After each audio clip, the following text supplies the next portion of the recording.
সবাইকে স্বাগতম আজকের ক্লাসে। আজকে আমরা কেমিস্ট্রি ক্লাস নিয়ে কথাবার্তা বলবো, কেমিস্ট্রির বিভিন্ন টপিক নিয়ে আলোচনা করব, যা আপনাদেরকে সাহায্য করবে সামনের যে পরীক্ষাগুলো আসতেছে সেখানে পারফর্ম করতে। একটা কথা বলতে চাই, সবচেয়ে আনপ্রেডিক্টেবল যে দুটো সাবজেক্ট হচ্ছে সেটা হচ্ছে বায়োলজি এবং কেমিস্ট্রি। তার মানে বুঝতে পারতেছেন আজকের ক্লাসটা কীরকম।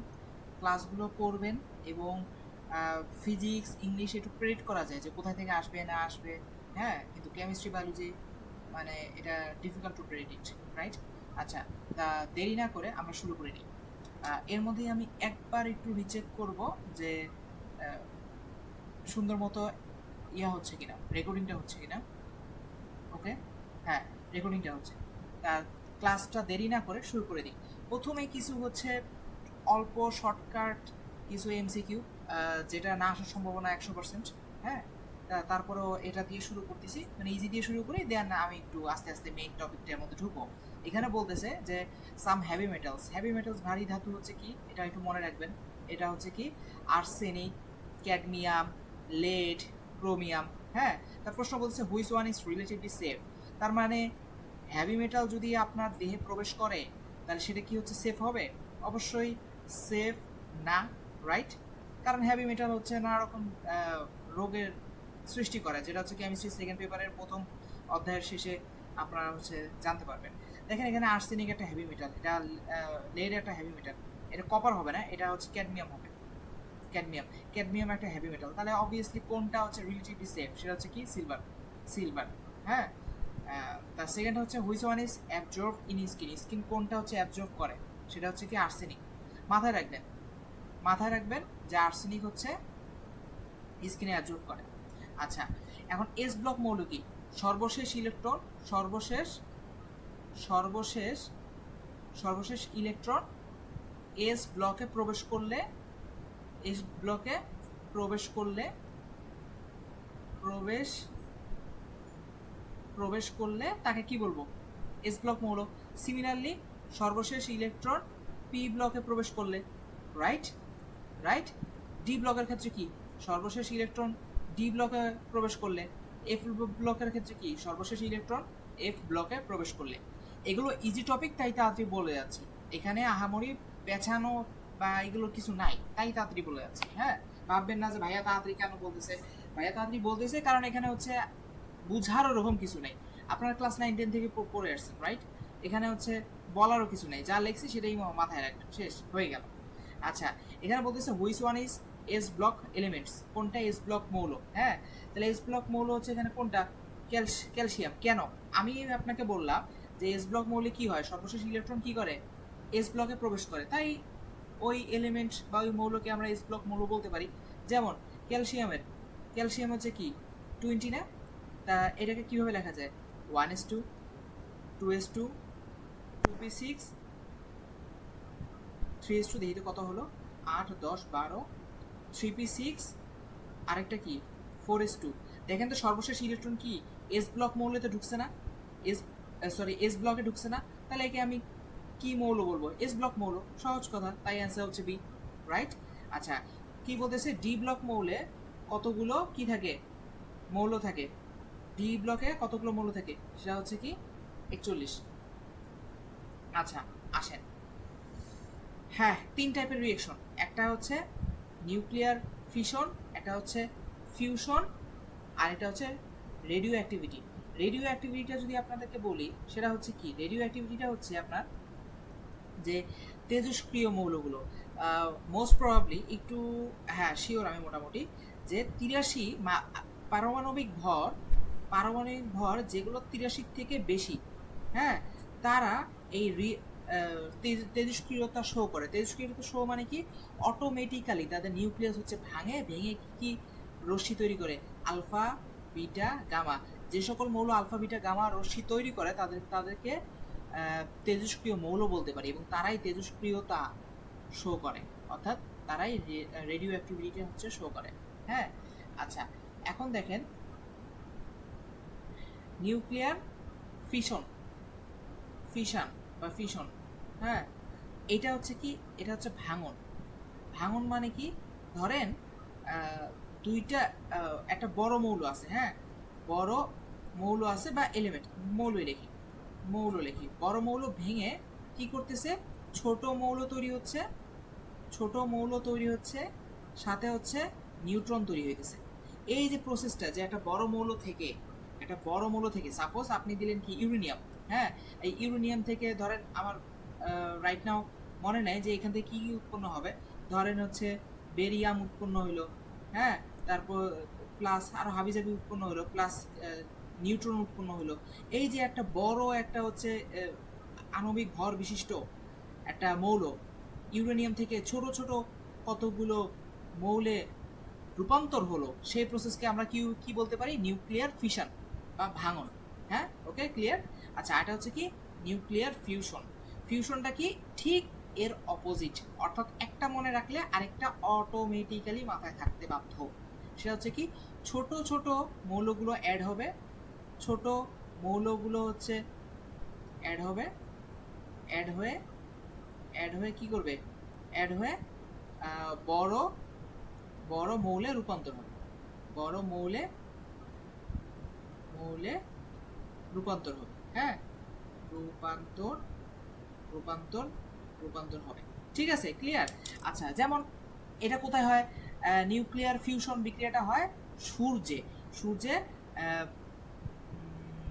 আচ্ছা না, এটা যেহেতু আমি একটু কনফিউজ, সুতরাং এই জায়গাটা আমি বলবো না। আচ্ছা, যাই হোক, আমার মেইন হচ্ছে এই জিনিসগুলো হচ্ছে আপনাদেরকে বলে ফেলা, সেটা বলে ফেলছি যে কোনটা নিউক্লিয়ার ফিশন, কোনটা নিউক্লিয়ার ফিউশন, আর রেডিও অ্যাক্টিভিটি কোনটা। আমরা মেইন টপিকে আস্তে আস্তে ঢুকে যাচ্ছি, হ্যাঁ, যদিও এগুলো মেইন টপিক না, এটা সাব টপিক, যেগুলো আমি পরীক্ষা আসতে দেখছি সেটাই আপনাদের সাথে শেয়ার করা। আচ্ছা, বলতেছে which one is commonly used as a reactor in nuclear reaction. Nuclear reaction কোনটা ইউজ করা হয়, ভারী ধাতু সরি হেভি ওয়াটার ইউজ করা হয়, সরি। তা এখানে কি বলতেছে, what type of radiation is helium nucleus. হ্যাঁ, হিলিয়াম নিউক্লিয়াসে কি করবে, যে আমি সুন্দর মতো করে লিখে দিচ্ছি, দ্বি ধনাত্মক বিশিষ্ট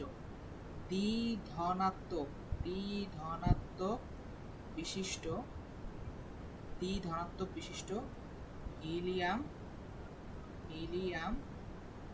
নিউক্লিয়াসকে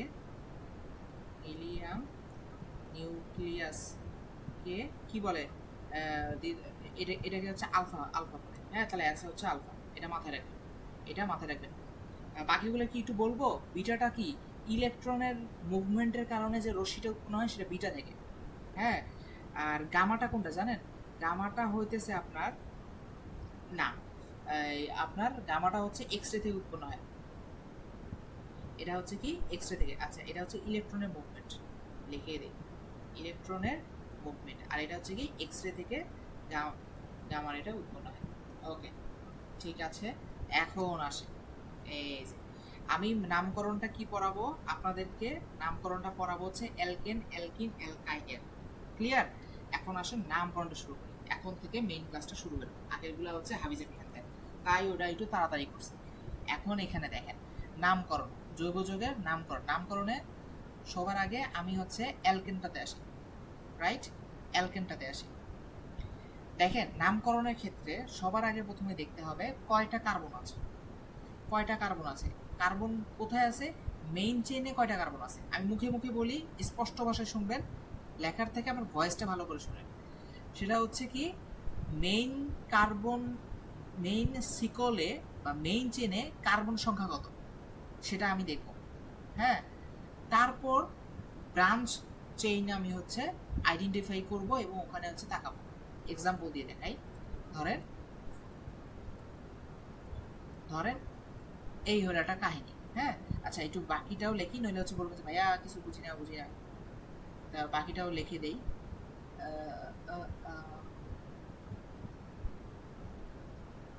আশা করি একটু বোঝার কথা, না বোঝার কিছু নাই।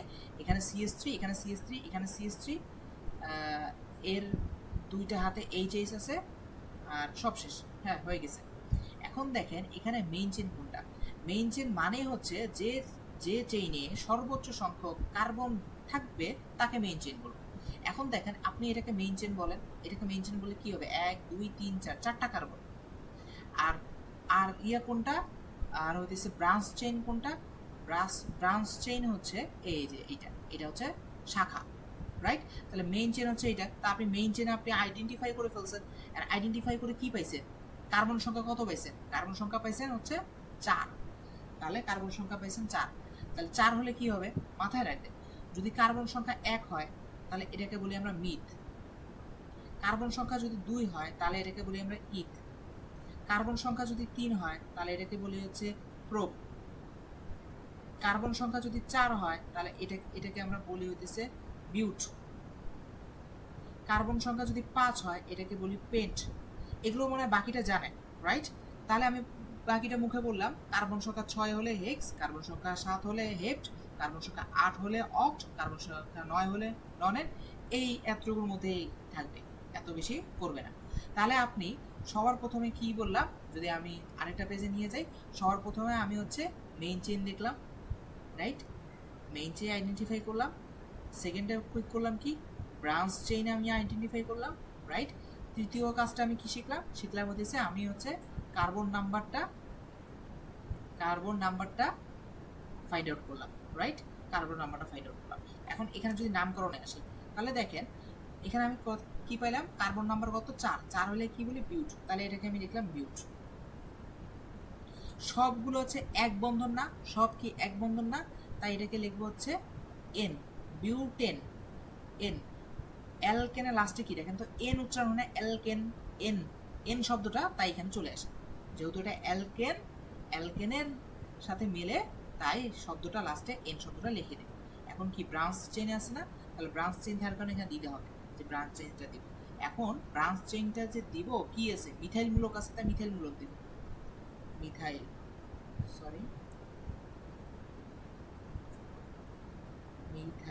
কিন্তু মিথাইল কয় নাম্বার কার্বনের সাথে আছে সেটা আমার দেখতে হবে।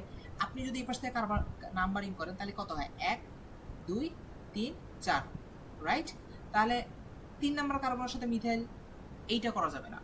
অর্থাৎ আমার যে পাশ থেকে নাম্বারিং করলে সবার আগে ব্রাঞ্চ আসে সে পাশ থেকে নাম্বারিং করতে হবে, অর্থাৎ নাম্বারিং করতে হবে এখান থেকে, কেননা তাতে আমার 2 নাম্বার কার্বনের সাথে ব্রাঞ্চ চলে আসে। কিন্তু আগের প্রসেস যদি আপনি যান তখন 3 নাম্বারের সাথে আসতো। খেয়াল যদি না করেন একটু ভিডিওটা আগে না দেখে ফেলবেন যে 3 নাম্বার কার্বনের সাথে ব্রাঞ্চ চেইন আসে যদি আমি ডান দিক থেকে আমি কাউন্ট করি। কিন্তু ডান দিক থেকে কাউন্ট করা যাবে না, কেননা বাম দিক থেকে যদি কাউন্ট করি তাহলে 2 নাম্বার কার্বনের সাথে আমার মিথাইল মূলকটা চলে আসে, তাহলে এটা হবে 2 মিথাইল বিউটেন। তাহলে প্রসেসটা আমি এখানে আরেকবার একটু লিখে দিই। দেখেন তো কার্বন নাম্বার আইডেন্টিফাই করলাম, দেন হচ্ছে কি মেইন বা এটাকে বলা হয় রুট ওয়ার্ডটা হচ্ছে বসাই দিছি। রুট ওয়ার্ড কোনটা, রুট ওয়ার্ড হচ্ছে এই যে এটাকে বলে রুট ওয়ার্ড। আরে কি হলো, আচ্ছা এটা রুট ওয়ার্ড। তারপরে কি করলাম, তারপরে হচ্ছে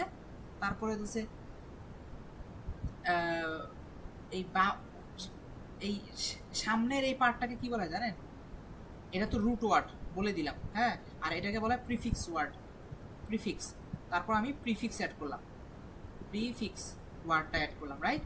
আর লাস্টটা আপনি বলতে পারেন যে লাস্টে কার্যকরী মূলক, কার্যকরী মূলক অ্যাড করলাম, রাইট? এই তিনটা হচ্ছে সিম্পল প্রসেস। আমি আরেকটা উদাহরণ দিয়ে আমরা দেখার চেষ্টা করি, আসেন।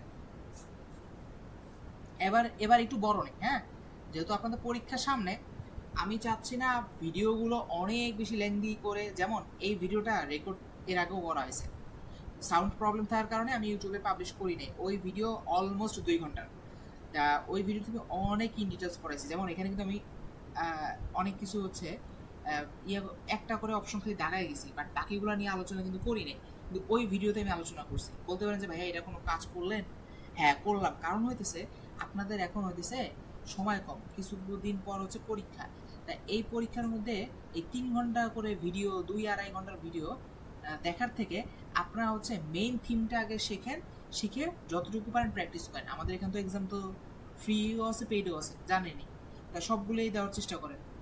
যাদের ফ্রিতে হয়ে যাবে ভালো, যাদের ফ্রি হবে না তারা পেইডে আসবেন, কোনো সমস্যা নাই।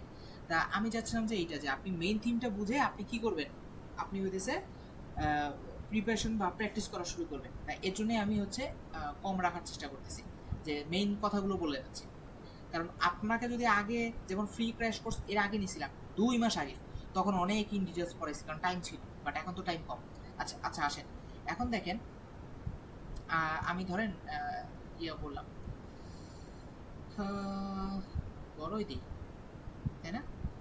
যেহেতু আমরা শর্টের মধ্যে সব কিছু শিখতে চাচ্ছি, এখানে ধরেন ক্লোরো দিলাম, এটা ধরেন ব্রোমিন দিলাম, আর কি দেব, আর বাকি হাতে এইচ দিয়ে দিই, বাকি হাতে এইচ দিয়ে দেই। আচ্ছা, সবার আগে কি বলছি, মেইন চেইন। মেইন চেইন কোনটা? সহজ, এখানে এই যে এইটা হচ্ছে মেইন চেইন। হ্যাঁ, যদি লাল কালার দিয়ে দেখতে হয়, যে একবারে দিয়ে দিলাম, তাহলে এটা হচ্ছে আমার মেইন চেইন। মেইন চেইন দেখার পর আমি ব্রাঞ্চ চেইন আছে না, এখানে ব্রাঞ্চ চেইন নাই। হ্যাঁ, না ব্রাঞ্চ আছে, ব্রাঞ্চ আছে।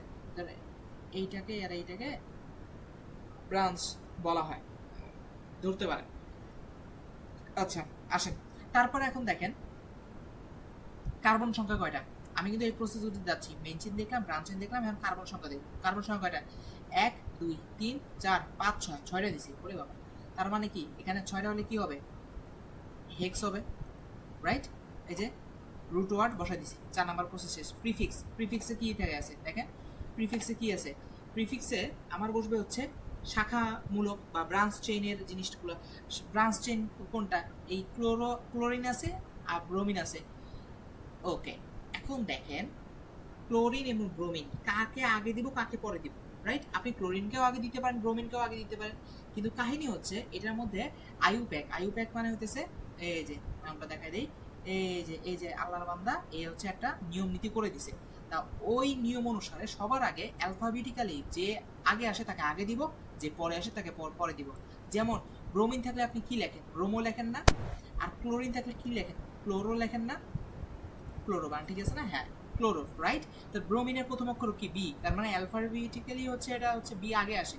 বি আগে আসার কারণে আমি ব্রোমোটাকে আগে দিব, ক্লোরোটাকে পরে দিব। এখন প্রশ্ন হচ্ছে কোন দিক থেকে নাম্বারিংটা, রাইট?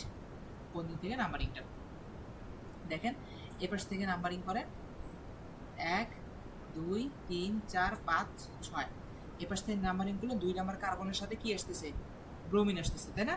আর এপাশ থেকে নাম্বারিং করলে 1 2 3 4 5 6, তার মানে 2 নাম্বার কার্বনের সাথে হচ্ছে ক্লোরিন আসতেছে। দেখেন, তার মানে 2 নাম্বার কার্বনের সাথে আমি শাখা চেইন পাইতেছি, দুই পাশ থেকে নাম্বারিং করলেও, রাইট? তার মানে দুই পাশ থেকে রাইট। কিন্তু আমি বলবো ডান পাশ থেকে করতে, কারণ এই পাশে ব্রোমিনটা আগে আসে। তাই ডান পাশ থেকে আমি বলবো যে ডান পাশ থেকে নাম্বারিংটা করতে, কেননা আমরা ব্রোমিনটা আগে দিচ্ছি। তাই কয় নাম্বার কার্বনের সাথে ব্রোমিন আছে দেখেন তো? 2 নাম্বার কার্বনের সাথে না? 2 নাম্বার কার্বনের সাথে, তাই এখানে লেখেন 2 ব্রোমো। কয় নাম্বার কার্বনের সাথে ক্লোরিন আছে? 1 2 3 4 5, 5 নাম্বার কার্বনের সাথে ক্লোরো আছে, তা লেখেন 5 ক্লোরো। ও, আমি বাংলা লিখতেছিলাম, আচ্ছা তাহলে বাংলায় লিখি, 5 ক্লোরো হেক্স দিলাম, রাইট? তার মানে আমার এখানে কি দেখেন, প্রিফিক্সটাও অ্যাড করা শেষ। এখন কি কার্যকরীমূলক, সবগুলো কি এক বন্ধন না, কোনো দ্বিবন্ধন আছে? নাই। তাই এখানে কি হবে? এন, এই হলো নাম, রাইট? আমি আরেকবার রিপিট করতেছি, মেইন চেইন খুঁজবেন, ব্রাঞ্চ চেইন খুঁজবেন, কার্বনের নাম্বার খুঁজবেন, যে কার্বন নাম্বার কয়টা আছে এখানে, তারপর রুট ওয়ার্ড খুঁজবেন, রুট ওয়ার্ডটা খুঁজে বসাই দিবেন, প্রিফিক্স দেখবেন, কার্যকরীমূলক দিয়ে দিবেন। সহজ, এইভাবে আপনি অ্যালকেনটা করে ফেলবেন। এটা হচ্ছে কি 2 ব্রোমো 5 ক্লোরো হেক্সেন। আশা করি বুঝাতে পারছি, আশা করি এই বিষয়টা বুঝাতে পারছি। নেক্সট আমরা যাব হচ্ছে অ্যালকেন করছি, এখন অ্যালকাইন করব। অ্যালকাইন না, sorry alkyne, sorry alkyne. Similar নাম যে আগে যেভাবে খুঁজছিলাম, এই যে এই প্রসেসে হচ্ছে আমরা কি করব, খুঁজতে থাকবো। তা আমি একটা র্যান্ডমলি একটা হচ্ছে দেখাই, র্যান্ডমলি ধরেন এটা দিলাম। যেহেতু মোটামুটি এখন হচ্ছে আপনারা আগে কিছু দূর পরে আসছি, আগে কয়টা, এই যে এই একটা দুটা তিনটা দুইটার মতো আলোচনা করে আসছি, তাই এটা আর একটু ডিফিকাল্ট দেওয়ার চেষ্টা করব। হ্যাঁ, যেহেতু সময় কম আমাদের হাতে, তাই আমি ডিফিকাল্ট থেকে শুরু করব এবং ওটাই বোঝানোর চেষ্টা করব। আসেন, কার্বন করে দিই, বেশি দিই, কার্বন বেশি দিলে শিখতে পারবেন। 1 2 3 4 5, 6টাই দিয়ে দিই, 6টাই দিই। তারপর কি দিব, ধরেন এখানে ডাবল বন্ড, অ্যালকিন মানে কি ডাবল বন্ড না? তাহলে এখানে এখানে আরেকটা দিই, তাহলে জিনিসটা ভালো হবে, মজা হবে। এটা নিয়ে 2টা ডাবল বন্ড দিচ্ছি, রাইট? আর হাতে কিছু দিব, হ্যাঁ দেই, এখানে একটা ইয়া দিয়ে দিই, এখানেও দেই, না এখানেই দিয়ে দিই, রাইট? আচ্ছা, তাহলে এখন বাকি হাতে এইচ দিয়ে দিই, এটা এইচ 1 2 3, এর হাতে আরেকটা এইচ হবে, এর হাতে আরেকটা এইচ হবে, এর হাতে কয়টা, এর হাতেও আরেকটা এইচ হবে, আর এখানে CH3 এর নামকরণ করব। হ্যাঁ, সবার আগে মেইন চেইন কোনটা, খুব সহজেই এই যে রাইট, মেইন চেইন হচ্ছে এই বরাবর, সহজ। ব্রাঞ্চ চেইন এইটা, রাইট, বুঝতে পারছি। ওকে, আসেন এরপর হচ্ছে কি কার্বন নাম্বার গুনবো, 1 2 3 4 5 6, 6টা কার্বন নাম্বার কোথায় গুনবো, মেইন চেইনে গুনবো, ভালো করে শুনে, মেইন চেইনে, নট ব্রাঞ্চ চেইনে। কারণ কি ব্রাঞ্চ চেইন গুনলে কয়টা হইতো, 7টা হইতো কিন্তু, রাইট, কিন্তু আমি কয়টা করছি, 6টা করছি, কারণ কি আমি মেইন চেইনে কি বলে মেইন চেইনেটা আমি গুনছি, তাই। তাহলে কার্বন নাম্বার এটা কত, 6টা, তাহলে আমি হলো দিলাম হচ্ছে এক্স, রাইট, এক্স দিলাম। ওকে, দেন এখন দেখেন প্রিফিক্স দিব। প্রিফিক্সে দেখেন আমি কোন দিক থেকে নাম্বার করব, আমি কি এপাশ থেকে করবো, 1 2 3 4 5 6, 6, হ্যাঁ, এপাশ থেকে নাম্বারিং করতে পারি, এপাশ থেকে নাম্বারিং করতে পারি। এখন আমি কিছুক্ষণ আগে কি বলছিলাম যে পাশ থেকে নাম্বারিং করলে ব্রাঞ্চ আগে আসবে, সেই পাশ থেকে নাম্বারিং করবো, তাহলে সেই হিসাবে কি এই পাশ থেকে নাম্বারিং করতে হয় না, কিন্তু এটা করলে আপনাকে পুরাপুরি শূন্য দিবে। কেন শূন্য দিবে, এটা সত্য যে ব্রাঞ্চ যেদিকে আগে আসে সেই পাশ থেকে নাম্বারিং করতে হয়, বাট এর আগেও আরেকটা কন্ডিশন ছিল যেটা আমি এখন বলতেছি, সেটা হচ্ছে কি যে পাশ থেকে নাম্বারিং করলে সবার আগে কার্যকরী মূলক আসবে সে পাশ থেকে নাম্বারিংটা স্টার্ট করতে হবে। যেমন এপাশ থেকে নাম্বারিং করলে কার্যকরী মূলক আগে আসে না, এপাশ থেকে নাম্বারিং করলে কার্যকরীমূলক আগে আসে। উদাহরণ, এখানে 1 নম্বর কার্বনের সাথে দ্বিবন্ধন পাচ্ছি, তার মানে অ্যালকিন মূলকটা পেয়ে যাচ্ছি, কার্যকরী মূলকটা পেয়ে যাচ্ছি, তাই আমি এপাশ থেকে নাম্বারিং করতেছি। বলতে পারেন যে ভাইয়া আপনি অপোজিট সাইড থেকে করে দেখেন। ওকে, আমি এপাশ থেকে যদি করি তাহলে আমি কি 3 1 2 3 3 নম্বর কার্বনের সাথে হচ্ছে কি পাচ্ছি, ডাবল বন্ড পাচ্ছি না, অর্থাৎ অ্যালকিন মূলক পাচ্ছি না। তাহলে 3 নম্বর কার্বনের সাথে অ্যালকিন আর 1 নাম্বার সাথে অ্যালকিন, কোন পাশ থেকে নাম্বারিং করা উচিত, কার্যকরী মূলক যে পাশ থেকে আগে আসবে সে পাশ থেকে, তাই আমি ডান পাশ থেকেই করব। আশা করি জিনিসটা বুঝতে পারছেন, তাই ডান পাশ থেকে আমি আগে করব। ডান পাশ থেকে যদি আগে করি তাহলে দেখেন ডান পাশে পাইলাম। এখন দেখেন, এখন ভালো করে একটু খেয়াল করে দেখেন, কার্যকরী মূলক কয়টা, দুইটা আছে না, 1 2 নাম্বার কার্বনের সাথে আছে, আবার 3 নাম্বার কার্বনের সাথে আবার কার্যকরী মূলক আছে না, 1 নাম্বার কার্বনের সাথে কার্যকরী মূলক, 2 নাম্বার আর 3 নাম্বার কার্বনের সাথে আবার কার্যকরী মূলক আছে না, তার মানে কার্যকরী মূলক কয়টা, দুইটা, একটা হচ্ছে 1 এর সাথে, একটা 3 এর সাথে, তাই এইভাবে লিখব 1 3 ডাই মানে কি দুইটা কার্যকরী মূলক, তাই 2 দিছি। 1 আর 3 মানে কি 1 এবং 3 নাম্বার কার্বনের সাথে এই কার্যকরী মূলকটা আছে। আর কার্যকরী মূলকটার উচ্চারণটা দেখেন, অ্যালকিন, লাস্টে কি ইন উচ্চারণ হয় না, তাই এটাকে আমি বলবো কি ডাই মানে দুইটা, আর ইন মানে অ্যালকিন। এখন প্রিফিক্সটা অ্যাড করে দেই, রাইট, প্রিফিক্সটা কি, এই যে এটা হচ্ছে আমার প্রিফিক্স, সরি এটা হচ্ছে আমার প্রিফিক্স। তা প্রিফিক্সটা যদি অ্যাড করে দিই তাহলে কি হবে, তাহলে হবে এটা কয় নাম্বার কার্বন, 4 5 নাম্বার কার্বনের সাথে প্রিফিক্স আছে, তাহলে 5 মিথাইল X 1 3 ডাই, এই হলো অ্যান্সার। আশা করি বুঝতে পারছেন, ক্লিয়ার, সুন্দর মতো করে বুঝতে পারছেন। ওকে, ক্লিয়ার। এখন এইটা জিনিসটা দেখে, একটা উদাহরণ দেখে আপনাদেরকে আমি নিয়মটা শিখাই দিছি আর অ্যাপ্লাই করাটাও দেখাই দিচ্ছি। সিমিলারলি আপনি করবেন কি, অন্যান্য যৌগের ক্ষেত্রে আপনি এই অ্যাপ্লাইগুলো করে দেখবেন, না পারলে গ্রুপে প্রশ্ন করবেন, আমরা সমাধান দিয়ে দেবো ইনশাল্লাহ। শেষ হয় না এখনো। আর এটা আছে অ্যালকাইন, এটা হচ্ছে অ্যালকাইন।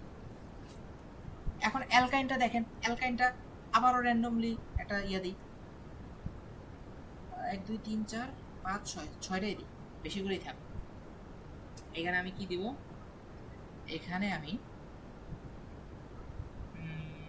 অ্যালকাইন যেহেতু, তার মানে তো অবশ্যই এখানে ট্রিপল বন্ড তো দেওয়াই লাগবে।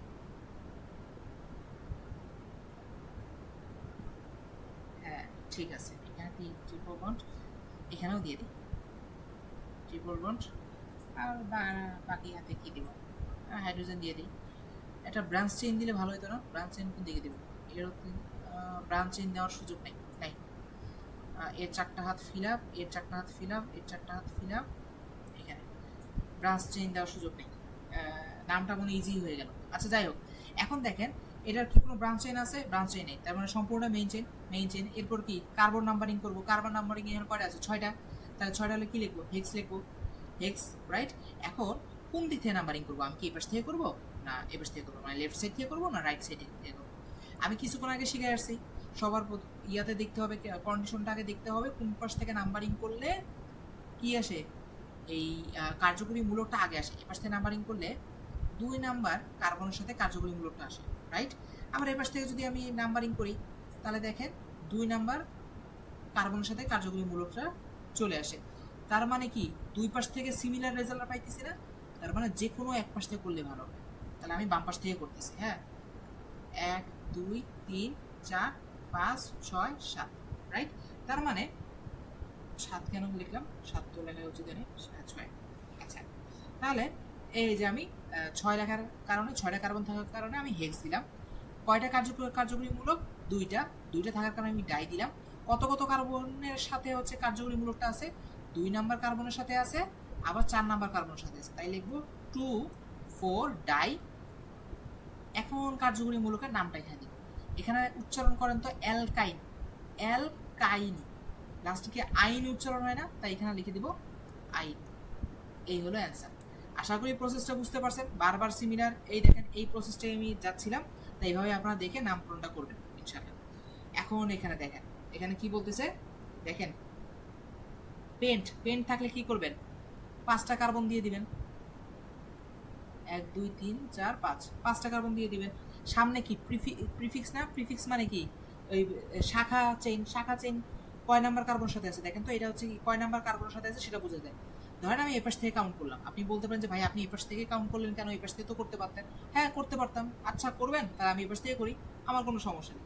তাহলে 4 নাম্বার কার্বন, 1 2 3 4, 4 নাম্বার কার্বনের সাথে কি আছে? মিথাইল মূলক আছে। তাহলে মিথাইল মূলক হলে এখানে CH3 দিয়ে দিই, ওকে। তা পেন্ট, পেন্ট দিয়ে দিলাম। তারপর কি 2, 2 মানে কি কার্যকরী মূলক কি আছে? 2 নং কার্বনের সাথে কার্যকরী মূলক আছে 2 নং। এটা হচ্ছে ইন। ইন মানে কি? ইন মানে হচ্ছে ডাবল বন্ড। আচ্ছা 2 নং কার্বন, 2 নং কার্বন কোনটা? এইটা। এই 2 নং কার্বনের সাথে কি আছে? Double bond. তা দেখেন 1 2, 2 নং কার্বনের সাথে ডাবল বন্ড। বাকি হাতে কি হবে? হাইড্রোজেন, শেষ।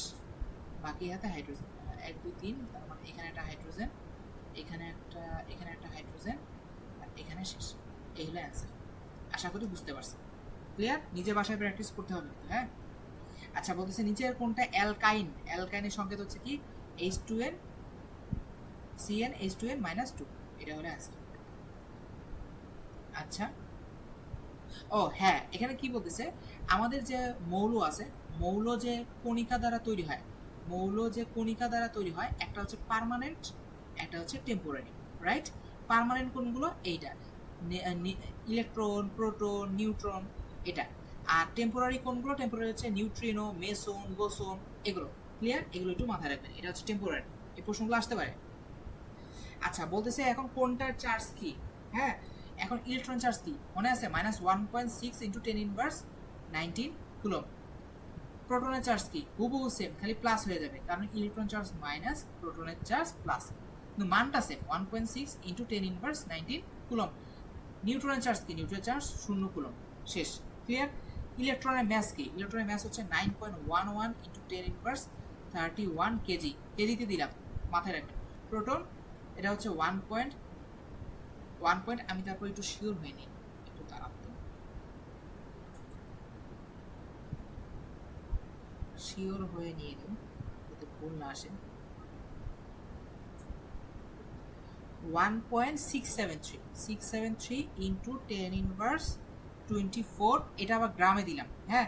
কেজিতে দিলে 10⁻27 দিয়ে দিবেন, শেষ। কেজিও দিয়ে দিলাম, জান, হ্যাঁ।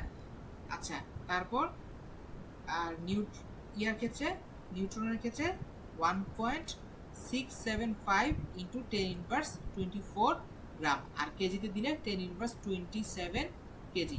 আশা করি বুঝতে পারছেন। আসেন, নিচের কোনটি হচ্ছে প্রোটনের চার্জ? প্রোটনের চার্জ কি? 1.6 × 10⁻19 কুলম্ব, শেষ। নিউটনের ম্যাস কত? 1.675 × 10⁻27 কেজি, রাইট। আচ্ছা এখন দেখেন অন্যতম ইম্পর্টেন্ট টপিক, অক্সিডেশন নাম্বার। মানে কি জারণ সংখ্যার মান বের করতে হবে।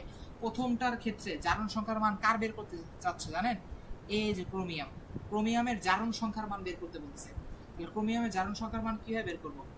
K2Cr2O7, যার জারণ সংখ্যার মান বের করবেন তাকে আপনি কি ধরে নেবেন? তাকে আপনি এক্স ধরে নেবেন। তার জারণ সংখ্যার মান কত ধরবেন? এক্স ধরবেন।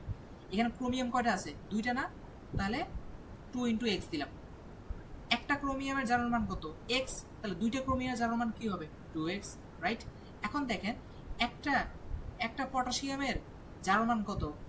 1। কয়টা পটাশিয়াম আছে? দুইটা, তাই 2 গুণ দিয়ে দিলাম, রাইট?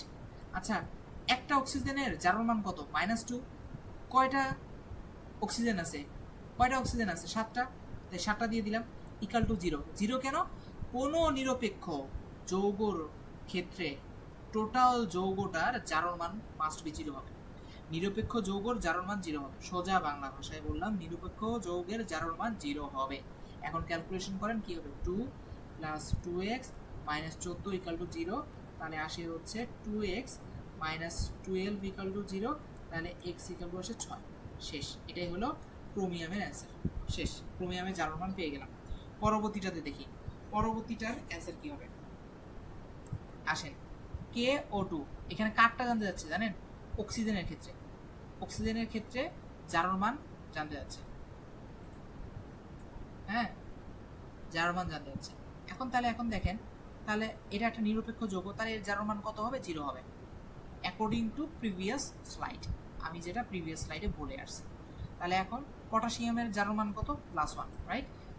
অক্সিজেনের কত? এক্স, কারণ এটা আমি বের করব তাই এক্স ধরছি। আর কয়টা আছে? দুইটা আছে। তাই এখন ক্যালকুলেট করেন, তাহলে কত আসে? 2x equal to -1, x equal to -1/2। এটা হলো আমার অ্যান্সার। শেষ। এখানে অক্সিজেনের জারণ মান কত? -1। এখন বলতে পারেন যে ভাইয়া কি কাহিনী, আপনি না কিছুক্ষণ আগে অক্সিজেনের জারণ মান -2 ধরলেন। নর্মালি অক্সিজেনের জারণ মান -2 হবে, বাট এটা একটু অ্যাবনর্মাল। এই টাইপের যৌগকে কি বলে জানেন? Super oxide. সুপার অক্সাইডে অক্সিজেনের জারণ মান, অক্সিজেনের জারণ মান অলওয়েজ -1/2 হয়। মাইন্ড ইট, এটা মাথায় রাখবেন, এটা এমসিকিউতে আসতে পারে। এখন এখানে দেখেন, এই যে H2O2, এখানে ক্ষেত্রে কি বলতেছে জানেন? এই H2O2 এই ক্ষেত্রে অক্সিজেনের জারণ মান কত? যেহেতু এটা নিরপেক্ষ যৌগ, তাহলে আপনি কি ধরবেন? টোটালটার ভ্যালু 0 ধরে নেবেন। তাহলে দেখেন হাইড্রোজেনের জারণ মান কত? +1। কয়টা আছে? দুইটা আছে, তাই 2 দিলাম। অক্সিজেনের জারণ মান কত? এরটা বের করব, তাই আমি x ধরে নিলাম। কয়টা আছে? দুইটা আছে, রাইট? এখন 0 ধরে নিলাম। এখন হিসাব করেন, 2 প্লাস 2x ইকাল টু 0 বা x ইকাল টু হচ্ছে -1। এই যে x ইকাল টু -1, বলতে পারেন যে ভাইয়া আপনি না অক্সিজেনের জারণ মান -2 বলছেন। হ্যাঁ, নর্মালি অক্সিজেনের জারণ মান -2, বাট এটা অ্যাবনর্মাল। অ্যাবনর্মাল কেন? কারণ এইটারে বলা হয় পার অক্সাইড যৌগ। পার অক্সাইড যৌগ। সকল পার অক্সাইডে অক্সিজেনের জারণ মান কত হবে? -1। মাইন্ড ইট, এমসিকিউতে আসতে পারে। এগুলো এমনি ভেবে করতেছি, কারণ আছে বলেই করতেছি। এখানে দেখেন সালফারেরটা বের করতে বলতেছে, তাহলে এটা আমি এখানে করে ফেলি। দেখেন কি হবে, যেহেতু সালফারেরটা বের করতে বলতেছে, তাহলে এটা কি বলতে পারি? এর জারণ মান হচ্ছে 0, যেহেতু এটা নিরপেক্ষ যৌগ। এখন দেখেন হাইড্রোজেনের কত? +1। কয়টা আছে? দুইটা, 2 দ্বারা গুণ করেন। সালফারের কত? সালফারের কি জানেন? এটা আপনি বের করবেন না, তাহলে এটা আপনি এক্স ধরেন। অক্সিজেনের কত? -2 বলে আসছি নর্মালি, এটা নর্মাল, ইন্টু 4 ইকাল টু 0। একটা প্রশ্ন করতে পারেন যে ভাইয়া কোনটা নর্মাল কোনটা এবনর্মাল বুঝবো কেমনে? এটার জন্য আসলে দীর্ঘদিন যাবত একটু পড়ালেখা করতে হয়, যেহেতু লাস্ট সময়। তাহলে আপাতত স্লাইডে যা পড়াচ্ছি সেটাই পড়ে যান, আশা করি ওখান থেকে কমন পাবেন। তাহলে এখান থেকে কি আসে? 2 plus x minus 8 equal to 0 বা এক্স ইকাল টু কত আসে? 6 আসছে। এই হলো অ্যান্সার। এটা হলো সালফারের জারণ মান। এখন লাস্টের দুইটা আছে, লাস্টের দুটো কি নিরপেক্ষ? খেয়াল করে দেখেন তো, এখানে কি হচ্ছে, কি আছে? এই নেগেটিভ চার্জে চার্জিত আছে না, তার মানে এটা কি? এরা আর নিরপেক্ষ যৌগ থাকলো না। নিরপেক্ষ যৌগ না থাকার কারণে এদের জারণ মান আমি কখনোই কি দিতে পারবো না, পুরা যৌগটার জারণ মান 0 দিতে আর পারবো না। প্রথমটা নিয়ে কাজ করি। এখানে বলতেছে SO4 2-, যেহেতু এখানে উপরে দেওয়াই আছে, কি উপরে দেওয়াই আছে যে এখানে কি সে কত চার্জে চার্জিত, সেটাই হবে আমার জারণ সংখ্যার মান, সেটাই হবে আমার জারণ সংখ্যার মান। আগের ক্ষেত্রে কি করতাম, নিরপেক্ষ একটা যৌগ হলে ডান পাশে কি 0 দিয়ে দিতাম, বাট এখন 0 দেওয়ার সুযোগ নাই, কারণ এটা একটা চার্জে চার্জিত, যত চার্জে চার্জিত সেটাই হবে আমার জারণ মান। ওকে, এখানে আমি কারটা বের করব, সালফারেটটা। সালফারেটটা আমি এক্স ধরে নিলাম, কারণ যারটা বের করবো তাকে আমি এক্স ধরবো। আচ্ছা, অক্সিজেনের জারণ মান কত, -2, রাইট? কয়টা আছে, 4টা আছে। তাহলে এখন হিসাব করেন, হিসাব করলে কি হয়, এক্স -8 = -2, তাহলে কি আসে, এক্স = 8 - 2 = 6। অর্থাৎ সালফারের ক্ষেত্রে সালফারের ক্ষেত্রে আমার কি আসতেছে বলেন তো, জারণ মান আসতেছে +6। ওকে, আশা করি বুঝতে পারছেন। লাস্ট সেটা হচ্ছে কি,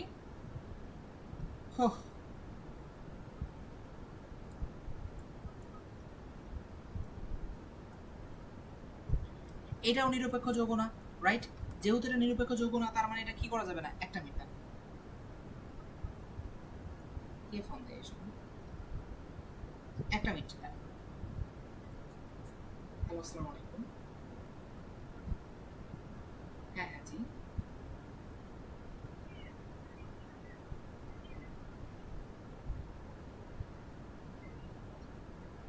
ও আচ্ছা আচ্ছা, আমি আপনাকে একটু পরে নক দিই, কারণ হচ্ছে আমি অলরেডি কেমিস্ট্রি ক্লাস রেকর্ড করতেছি, ওই রেকর্ডের মধ্যে আপনার সাথে কথা বলতেছি। আমি আপনাকে পরে নক করে এটা সমাধানটা দিয়ে দেবো, ঠিক আছে? আচ্ছা, ঠিক আছে, আসসালামু আলাইকুম। ওকে, আমি দুঃখিত এই ক্লাসের মধ্যে একটু ফোনটা রিসিভ করার জন্য। এখন এখানে একটু ভালো করে দেখেন, আপনাকে বলছি নিরপেক্ষ যৌগ হলে ডান পাশে আপনি 0 বসে দিবেন। এটা কি নিরপেক্ষ?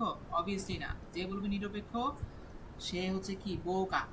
এখন এই পাশে যে হচ্ছে চার্জটা আছে, সেই চার্জটা এখানে বসাই দিব, রাইট? সে এখানে ওটাই হবে আমার জারণ মান। এখানে -3 আছে, তাহলে অ্যান্সার হবে -3। আচ্ছা, ক্রোমিয়ামের ভ্যালুটা বের করতে বলছে, যার ভ্যালু বের করতে বলবে তাকে আমি এক্স দিব, রাইট? এখানে সায়ানাইড আছে, হ্যাঁ, সায়ানাইড, এর জারণ মান হচ্ছে -1। আমি বলে দিলাম, এটা একটু মাথায় রাখবেন, এর জারণ মান হচ্ছে -1। এখন ক্যালকুলেশনটা করে ফেলেন, তাহলে কি আসে, x - 6 = হচ্ছে -3, তাহলে কি আসে, x = 6 - 3 = হচ্ছে 3। তাহলে ক্রোমিয়ামের জারণ মান কি আসতেছে, 3, অর্থাৎ ক্রোমিয়াম 3+ হিসেবে আছে।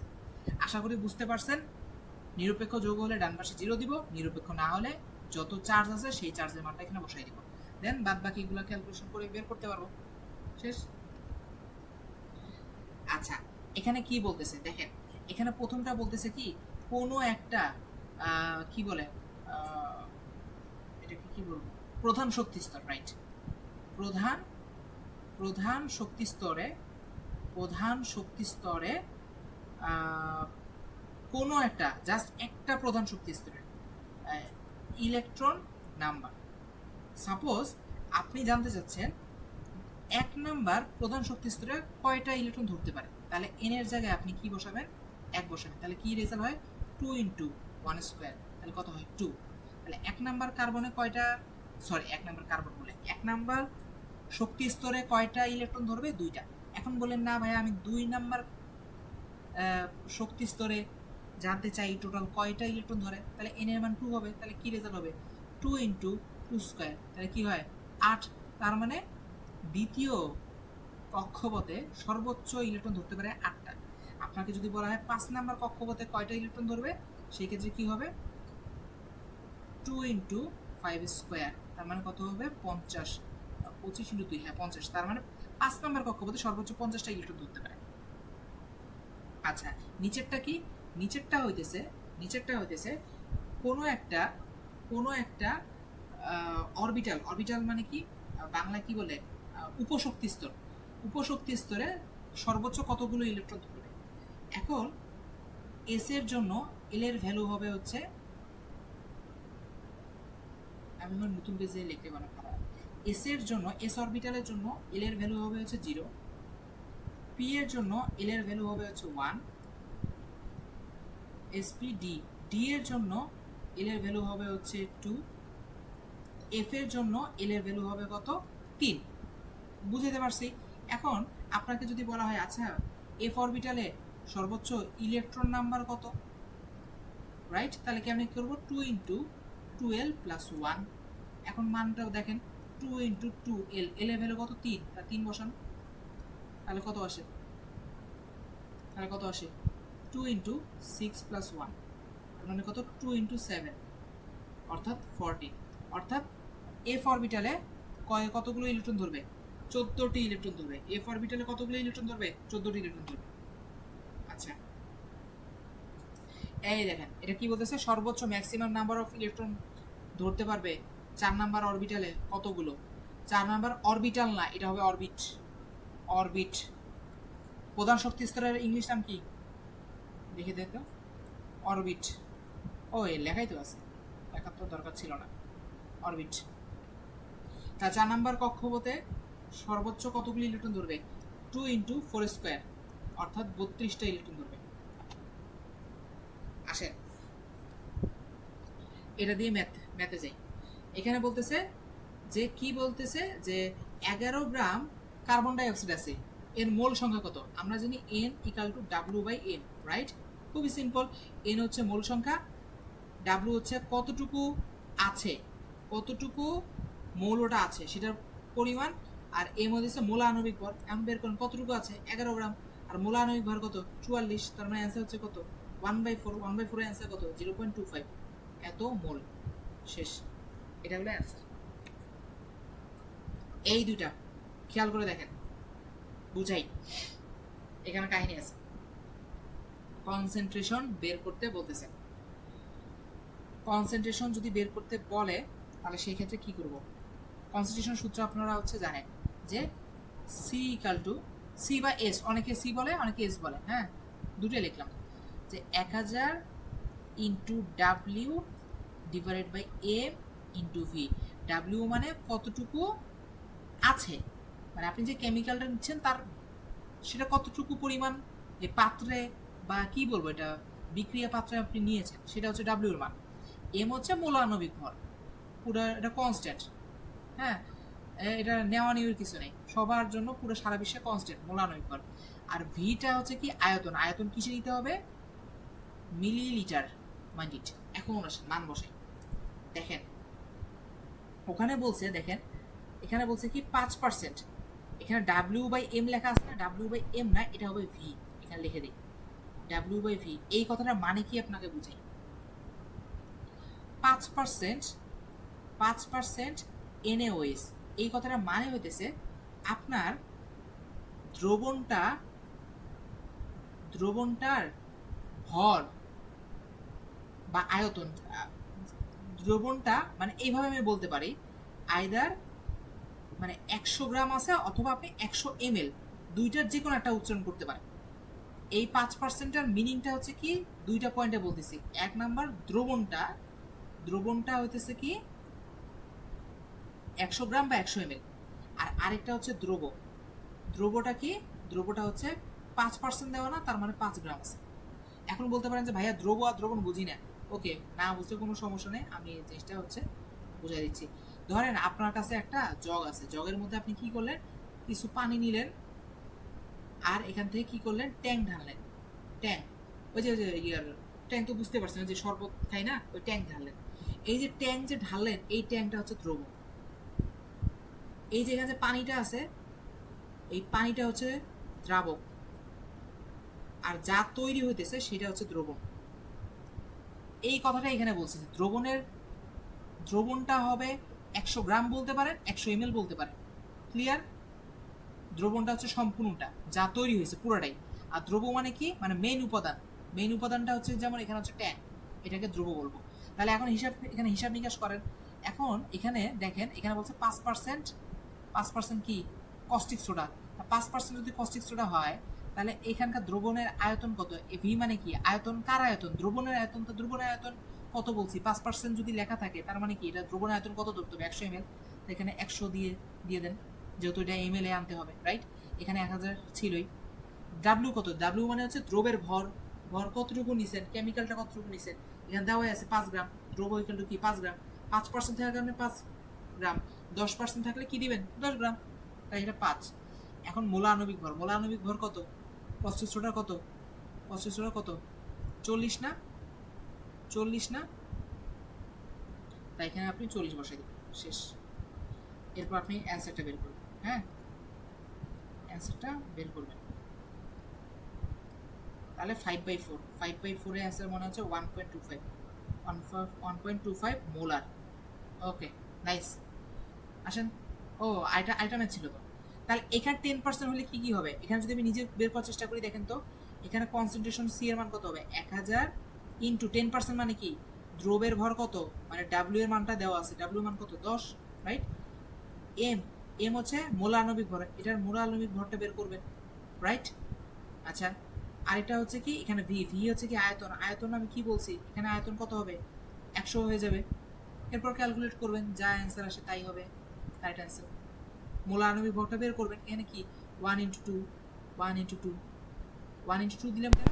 একটা হাইড্রোজেনের মোল আণবিক ভর কত? এক, কয়টা আছে? দুইটা, তাই 2 দ্বারা গুণ করছি। ক্রোমিয়ামের কত? ক্রোমিয়ামের কত? 52.5 না? একটু দেখে নিন, হ্যাঁ 52.5 মনে হয়, 52.5 ইন্টু 2 প্লাস অক্সিজেনের কত? অক্সিজেনের হচ্ছে কত? 16, 16 ইন্টু 7, এই হলো অ্যান্সার। অ্যান্সারটা এখানে এম এর ক্ষেত্রে বসাই দিন। আশা করি বুঝতে পারছি। এখানে হচ্ছে কোনটার শেপ কিরকম এটা মাথায় রাখবেন। প্রশ্ন আসতে পারে যে এস অরবিটালের শেপ কিরকম? সার্কেল। পি অরবিটালের শেপ কিরকম? এই ডাম্বেল আকৃতির, হ্যাঁ। আর ডি অরবিটালের শেপ কিরকম? Double dumbbell. মাথায় রাখবেন। আচ্ছা আসেন, মাথায় রাখবেন এগুলো, আসতে পারে, আসতে পারে। সেটা হচ্ছে কি ভিজিবল, রাইট? ভিজিবল মানে হচ্ছে দৃশ্যমান আলো, দৃশ্যমান, দৃশ্যমান আলো, দৃশ্যমান, দৃশ্যমান আলো। দৃশ্যমান আলোর রেঞ্জ কত? 400 থেকে 800 ন্যানোমিটার। 400 থেকে, এই ন্যানোমিটার মাথায় রাখবেন, ন্যানোমিটারে দেওয়া আছে 400 থেকে 800 ন্যানোমিটার। ইউভি রে, ইউভি রের ইয়া কত? রেঞ্জ কত? ইয়া থেকে 10 থেকে 400 ন্যানোমিটার। আর ইয়ার মান কত? আইআর, ইনফ্রারেড রে বা হচ্ছে অবলোহিত রশ্মি কত? 800 থেকে 1000 ন্যানোমিটার। মাথায় রাখবেন, প্রশ্ন আসতে পারে। এটা বলছে কি ভিজিবল লাইটের রেঞ্জ কত? 400 থেকে 800 ন্যানোমিটার। ওকে, মেডিকেলের ট্রিটমেন্টে কোনটা ইউজ করা হয়? ইউভি রে তো ইউজ করা হয়, ইউভি রে ইউজ করা হয়, অনেকগুলো ইউজ করা হয়। দেখি তো লাস্টের অ্যান্সার কি দেওয়া আছে। মেডিকেলে হচ্ছে গামা রে, এক্স রে, অনেকগুলো ইউজ করা হয়। গামা রে, X ray. By the way বলতে পারেন যে ভাইয়া গামা রে, এক্স রে কই? এখানে কিন্তু অনেক রে আছে, জাস্ট এই তিনটা মোস্ট ইম্পর্টেন্ট বলে এই তিনটা আমরা স্লাইডে রাখছি। ক্লিয়ার? হ্যাঁ, এগুলো হচ্ছে পড়বেন, স্লাইডেরগুলো পড়বেন। মেডিকেলে কী কী ইউজ করা হয়? এক্স রে, গামা রে, ইউভি রে, সবই ইউজ করা হয়, ইউভিও ব্যবহার করা হয়। বাট এক্স রে, গামারে বেশি ইউজ করা হয়। এক্স রে কোথায় ইউজ করা হয়? ওই যে এক্স রে মেশিনে। আর গামারেও উৎপন্ন হবে এক্স রে থেকে। আচ্ছা, এখানে ভ্যাপোরাইজেশন মানে কি? ভ্যাপোরাইজেশন মানে কি বলেন তো? বাষ্পীভবন, বাষ্পীভবন, বাষ্পীভবন মানে কি? বাষ্পীভবন মানে হইতেছে তরল থেকে কি হচ্ছে? তরল থেকে কি হইতেছে বলেন তো? বাষ্পে রূপান্তর হচ্ছে। সহজ কথা, পানিকে আপনি তাপ দিতে দিতে সে বাষ্পে রূপান্তর হয়, সেই কথাটা এখানে বলতেছে। ওকে, মেল্টিং তো সহজ, কঠিন থেকে, কঠিন থেকে কিসে রূপান্তর হচ্ছে? তরলে। আচ্ছা, এই যে এটা ইম্পর্টেন্ট, সাবলিমেশন। সাবলিমেশন মানে কি? ঊর্ধ্বপাতন প্রক্রিয়া, ঊর্ধ্ব, ঊর্ধ্বপাতন প্রক্রিয়া। ঊর্ধ্বপাতন প্রক্রিয়া মানে কি জানেন? কঠিনের পর নর্মালি কি আসে? তরল, এরপর কি আসে? বাষ্প।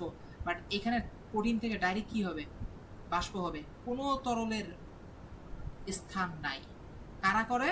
Naphthalene, iodine, carbon die oxide এবং ক্যাম্ফোর। সবগুলো ইম্পর্টেন্ট, এমসিকিউতে আসতে পারে, মাথায় রাখবেন। কার্বন ডাই অক্সাইডকে কি এটার নামে কি বলা হয়? ড্রাই আইস। ড্রাই আইস হচ্ছে কার্বন ডাই অক্সাইড। এখানে কি বলতেছে? সাবলিমেশন কে দেয়? এই যে ক্যাম্ফোর, কিছুক্ষণ আগে পড়ে আসলাম। আচ্ছা, কয়টা টাইপের হতেছে কেমিক্যাল বন্ড পাবো? 4টা টাইপের। কোভ্যালেন্ট বন্ড, কোভ্যালেন্ট বন্ড মানে কি? সমযোজী বন্ধন, সমযোজী বন্ধন, সমযোজী বন্ধন। আর মেটালিক বন্ড মানে কি? মেটালিক বন্ড মানে হচ্ছে ধাতব বন্ধন। আয়নিক বন্ড মানে কি? আয়নিক বন্ড, এটা না বলি, এটা বললে আমার হাসি লাগবে। আয়নিক বন্ডে আমরা বাংলায় আয়নিক বন্ড বলি। আর কোঅর্ডিনেট বন্ড, কোঅর্ডিনেট বন্ড এটা হচ্ছে কি? সন্নিবেশ সমযোজী বন্ধন, সন্নিবেশ সমযোজী, সমযোজী বন্ধন, সন্নিবেশ সমযোজী বন্ধন। সন্নিবেশ সমযোজী বন্ধন মানে কি জানেন?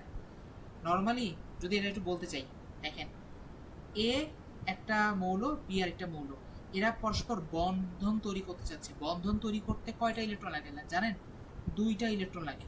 এখন সাপোজ এই দুইটা ইলেকট্রন যদি এ নিজেই দিয়ে দেয়, এ নিজে কি করতেছে, 2টা ইলেকট্রন নিজে দিয়ে দিচ্ছে, তাহলে সেই ক্ষেত্রে ও যদি নিজে দিয়ে দেয়, একাই 2টা ইলেকট্রন দিয়ে দেয়, তবে এই টাইপের বন্ধনকে তখন আমরা বলি কি সন্নিবেশ সমযোজী বন্ধন, বা ইংলিশ নামটা আমি উচ্চারণ করি কোঅর্ডিনেট বন্ড, বা ইয়াতেই বলি কোঅর্ডিনেট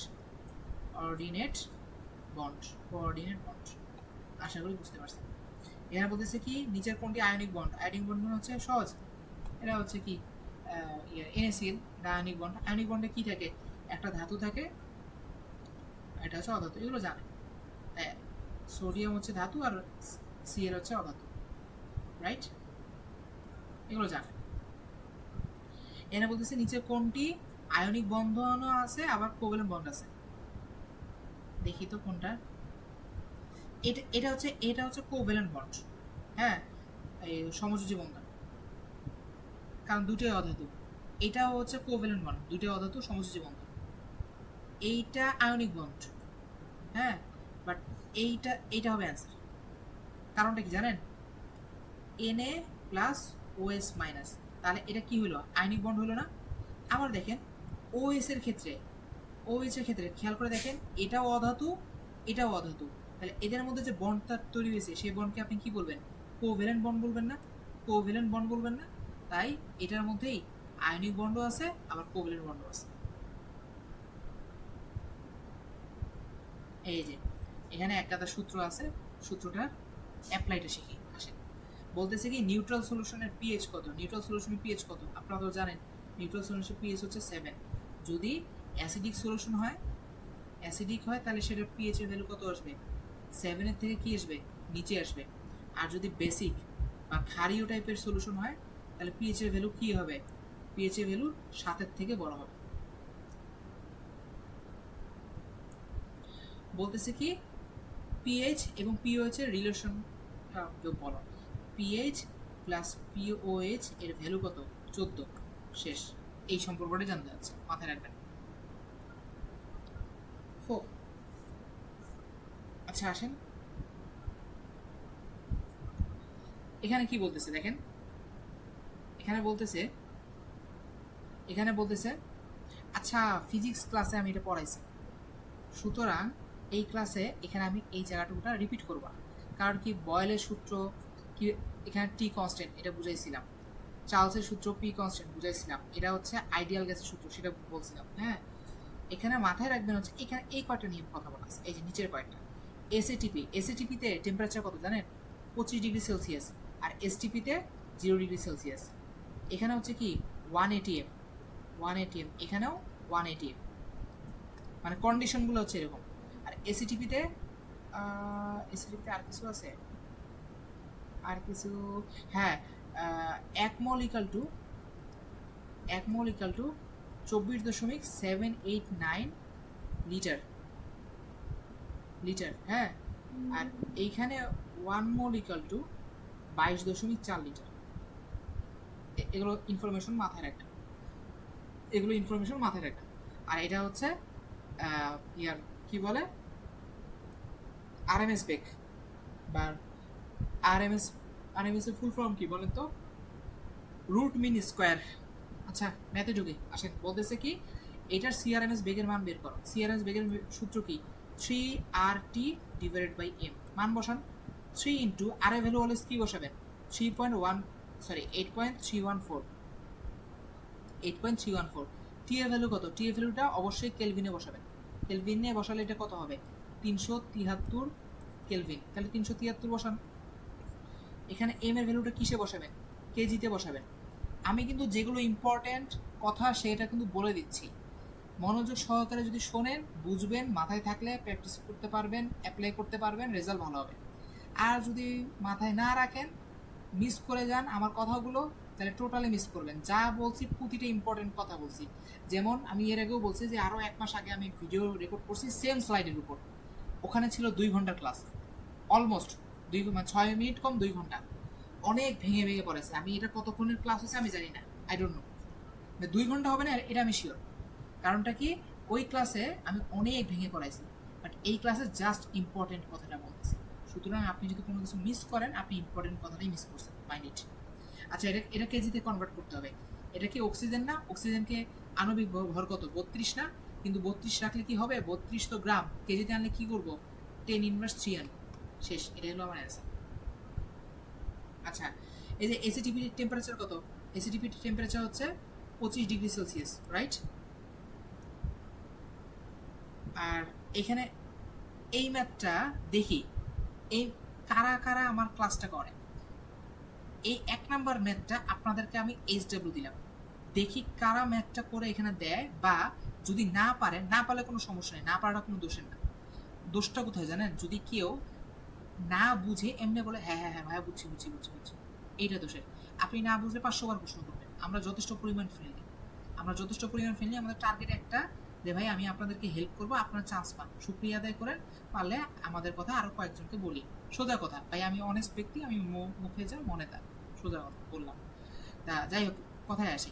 এখন আপনাকে এটা HW দিব, HW করে দেখাবেন, হইলে ভালো, না হলেও ভালো, না হলে প্র্যাকটিসটা করছেন, আমি এটা খুশি হব এবং আমি আপনাকে সলভ করে দেবো যদি না পারেন। আইসোটোপ, আইসোবার, আইসোটোপ কোনটার মিনিং কি?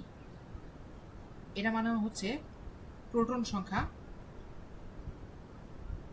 সংখ্যা সমান। এটা মানে কি জানেন, ভর সংখ্যা সমান, ভর সংখ্যা সমান। এটা মানে কি জানেন, নিউট্রন সংখ্যা সমান, নিউট্রন সংখ্যা সমান। কেমনে মনে রাখবো, নিউট্রন, হ্যাঁ, এই যে লাস্টের ওয়ার্ডগুলো, আইসোবার, বার এটাকে একটু আলাদাভাবে ডাকা যায় না, ভার, ভার মানে কি ভর, তাই এইভাবে বলতাম, মানে আমার টিচার আসলে এইভাবে পড়াইছিল, তো তাই আমি সিমিলার ভাবে আপনাকে বলতেছি। আইসোবার, বারকে এইভাবে বলতে পারি ভার, ভার মানে হচ্ছে ভর, তাই এখানে হচ্ছে কি ভর সংখ্যা সমান। আইসোটোপ, প্রোটন সংখ্যা সমান, টোপ, এই যে পি আছে এখানে এন আছে, এন মানে নিউট্রন সংখ্যা সমান, এভাবে মাথায় রাখবো। দেখেন এখানে কি বলতেছে, নিচের কোনটি আইসোবার, আইসোবার মানে কি ভর সংখ্যা সমান, ভর সংখ্যা কার সমান দেখেন তো, এখানে ভর সংখ্যা কত 14, এখানে ভর সংখ্যা 14, তার মানে এখানে দাঁড়ান তো একটা মিনিট, হ্যাঁ এটা তো ভর সংখ্যাই, ভর সংখ্যা দেওয়া আছে, রাইট। তাহলে ভর সংখ্যা যদি দেওয়া থাকে তাহলে এটা হবে অ্যান্সার। আবার এখানে দেখেন এটাও সমান, এটাও সমান, তাই এটাও কি হবে অ্যান্সার।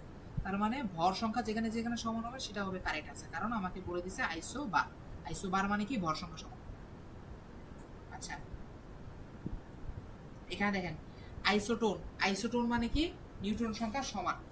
এখন দেখেন এখানে কার্বনের নিউট্রন কত, কার্বনের নিউট্রন কত, এখন কিভাবে বের করব, খেয়াল করে শুনেন। ভর সংখ্যা হচ্ছে প্রোটন সংখ্যা প্লাস নিউট্রন সংখ্যা, ক্লিয়ার? ভর সংখ্যা হচ্ছে প্রোটন সংখ্যা প্লাস নিউট্রন সংখ্যা। এখন খেয়াল করে দেখেন, আমার যদি নিউট্রন সংখ্যা বের করতে হয়, তাহলে নিউট্রন সংখ্যা কি হবে, ভর সংখ্যা মাইনাস প্রোটন সংখ্যা করব। কার্বনের ক্ষেত্রে দেখেন ভর কত 14, আর প্রোটন সংখ্যা কত 6, রাইট? তাহলে এখানে আমার নিউট্রন সংখ্যা আসে 14 + 6 হলে কত হয় 8, এই হলো নিউট্রন সংখ্যা কার্বনের। নাইট্রোজেনেরটা বের করি, নাইট্রোজেনের ক্ষেত্রে কি হবে, নাইট্রোজেনের ক্ষেত্রে হবে হচ্ছে ভর সংখ্যা কত, ভর সংখ্যা 15 দেওয়া আছে, আর প্রোটন সংখ্যা কত 7, তাই না? প্রোটন সংখ্যা 7, তাহলে কত হয় 7, 7 আর 8, এটাও হচ্ছে 8, তাহলে এই যে আমার হচ্ছে নিউট্রন সংখ্যা সমান হলো না, তাহলে এটা হলো আমার কারেক্ট অ্যান্সার। শেষ, পেয়ে গেলেন, নিউট্রন সংখ্যা যার সমান তার হবে কারেক্ট অ্যান্সার। এটা মাথায় রাখবেন। ইন্ডিকেটরের পিএইচ এর রেঞ্জ কত, মিথাইল পিএইচ এর রেঞ্জ হচ্ছে কত 3.3 থেকে 4.4। আমরা কিন্তু অনেক জিস্ট পড়াচ্ছি, সুতরাং কোনো স্লাইড বাদ রাখার চেষ্টা করবেন না। বলবেন না যে ভাইয়া আমি আরো শর্ট করি, আরে বাবারে আমি নিজেই শর্ট করে দিছি, আর আপনি যদি এটারও আরো শর্ট করেন তাহলে আর কি থাকে। মিথাইল 3.3 থেকে 4.4, ফেনফথিলিন 8.3 থেকে 10, মিথাইল রেট কি হচ্ছে 4.2 থেকে 6.3, এগুলো হচ্ছে ইন্ডিকেটরের রেঞ্জ। যে ইন্ডিকেটর রেঞ্জ মানে কি, ইন্ডিকেটর হচ্ছে একটা কালার দেয়, ইন্ডিকেটর একটা কালার দেয়। কোথায় কালার দেয়? রিয়েকশন, কি রিয়েকশন? টাইট্রেশনে দেয়। হ্যাঁ, কালার দেয়। তা কালারটা কোথায় শো করে? এই পিএইচ রেঞ্জে, এই পিএইচ রেঞ্জে কালারটা দেয়। বলতেছে বেসিক সলিউশনে আমি ফেনোকথিলিন ইউজ করলাম, তাহলে এটা কালারটা কি? বেসিক সলিউশনে আমি নিজে প্র্যাকটিক্যাল ল্যাবে এটা ইউজ করছি। বেসিক সলিউশনে যদি আমি ফেনোকথিলিন দিই, এটা কালার হবে পিঙ্ক। আমি নিজে ইউজ করছি, এটা পিঙ্ক কালার দেয়, খুবই সুন্দর কালারটা আসে। এখানে একটা ডাটা দিতে হবে। এইটা বেসিক সলিউশনের জন্য আমরা ইউজ করি। হ্যাঁ, বেসিক সলিউশনে এই ইন্ডিকেটর ইউজ করি।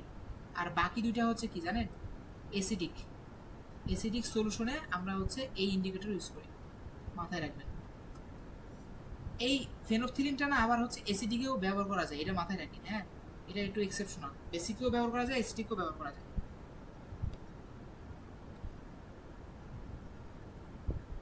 আচ্ছা, এই পাশটা যেহেতু আসছে, এটা করেই দিই। কপারের কপারের ইলেকট্রন বিন্যাস। কপারের ইলেকট্রন বিন্যাস কি? 1:2, 2:2, 2p6, 3:2, 3p6, 3d10, 4s0। দেখি তো ঠিক আছে কিনা। 4, 6, 8, 10, 20, 26। কি কোথায় ভুলে গেল? 1:2, 2:2, 2p6, সরি 8 কত হলো? 4, 10, 20, 26, 28, 28, সরি এইটা হবে 1। এই জায়গাটা হচ্ছে অ্যাবনর্মাল। কারণটা কি? নর্মালি আগে 4s এ ঢুকবে, তারপর হচ্ছে 3d তে ঢুকবে, তারপর হচ্ছে কিসে ঢুকবে? 3d তে। এখন এইটা কেন আগে 3d তে ঢুকছে? কারণটা কি? ডি অরবিটালটা বেশি শক্তিশালী। বেশি শক্তিশালীটা যদি আমি সম্পূর্ণ ফিল আপ করে দিতে পারি ইলেকট্রন দ্বারা, এটা অনেক বেশি স্টেবল হয়, অনেক বেশি স্টেবল হয়। দ্যাটস ওয়াই ইলেকট্রন বিন্যাসটা এরকম। আচ্ছা, এখানে দেখেন কোনটার মানে কি? আউফবাউ নীতি। আউফবাউ নীতি মানে কি? মুন্ডের নীতি মানে কি? হ্যাঁ, দাঁড়ান একটা মিনিট।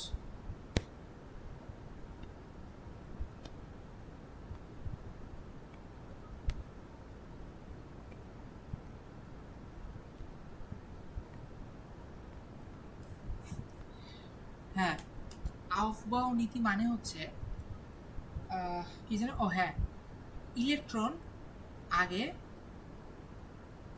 নিম্ন শক্তির অরবিটালে প্রবেশ করবে, অরবিটালে প্রবেশ করবে।